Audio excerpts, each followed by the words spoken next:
Donc la célébration de la journée mondiale de l'océan devait se tenir le 8 juin. Mais pour des raisons diverses, on a pu décaler jusqu'au 13. Le thème de cette année, c'est genre et océan. Mais nous, on a pris la responsabilité de discuter sur une problématique,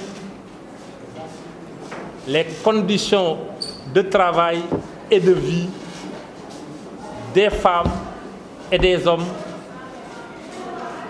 dans le secteur de la pêche, surtout artisanale. Est-ce que c'est acceptable de voir nos sœurs, nos épouses, nos mamans, nos tantes travailler dans des conditions aussi difficiles dans les sites de transformation?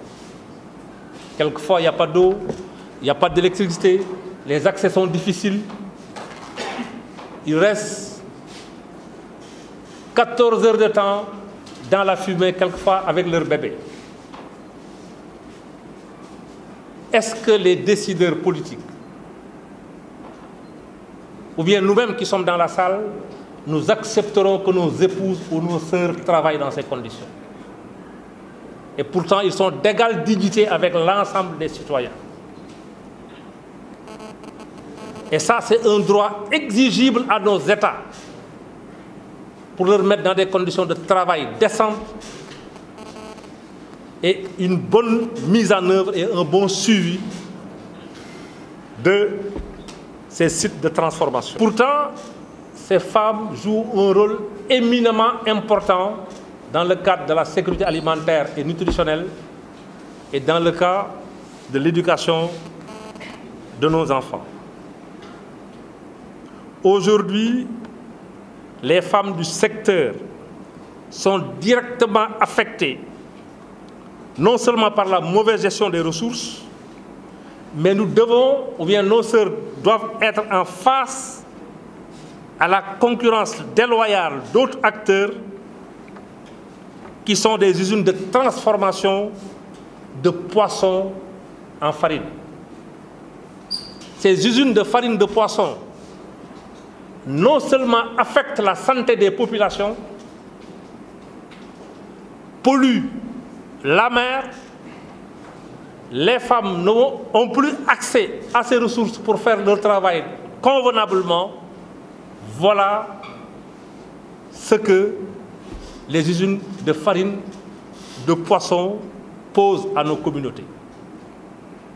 Et je rappelle, pour avoir, et la présidente du gouvernement scolaire, je le cite, elle l'a repris ce matin, pour avoir 1 kg de farine, il faut 5 kg de poisson frais. Et ce poisson d'élevage qui est fait à base de la farine de poisson, pour avoir 1 kg de poisson d'élevage, il faut 25 kg de poisson frais. Et pourtant, le directeur l'a dit ce matin, tout un citoyen sénégalais doit consommer par an 29 kg de poisson. Et la majeure partie de cette farine de poisson ne sert qu'à nourrir du bétail, des porcs et autres.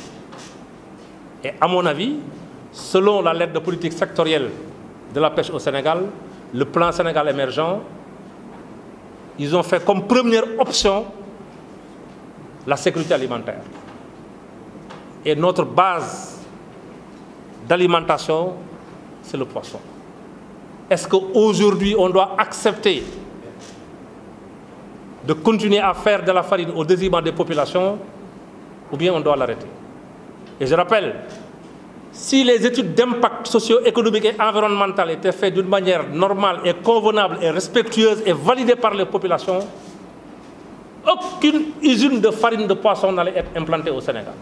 La question qu'il faut se poser, pourquoi ils se sont implantés au Sénégal? Et comment on a fait pour les implanter au Sénégal? Il y a d'autres usines de transformation qui font le filet et qui exportent. On n'a rien à voir avec ces usines. Mais on a bien dit des usines de transformation de farine de poisson.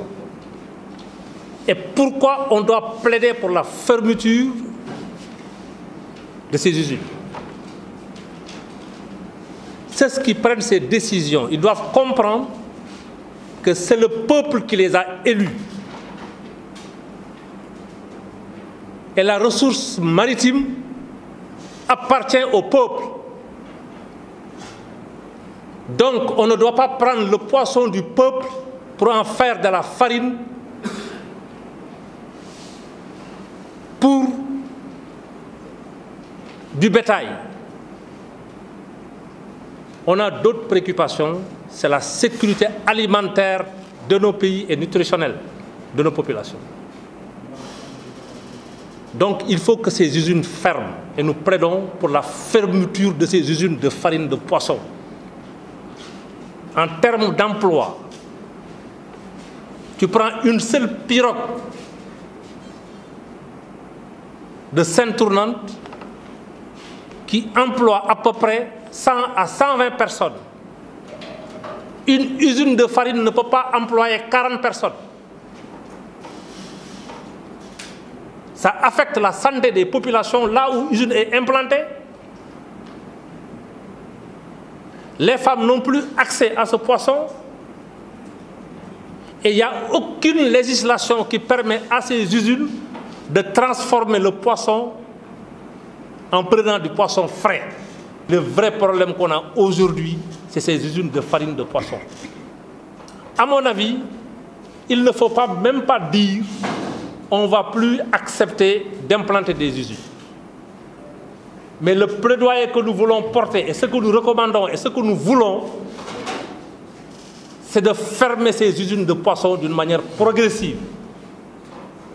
Parce que ces usines n'ont aucune importance dans la vie économique de nos pays. Ils ne créent pas d'emplois. Ils affectent la santé des populations.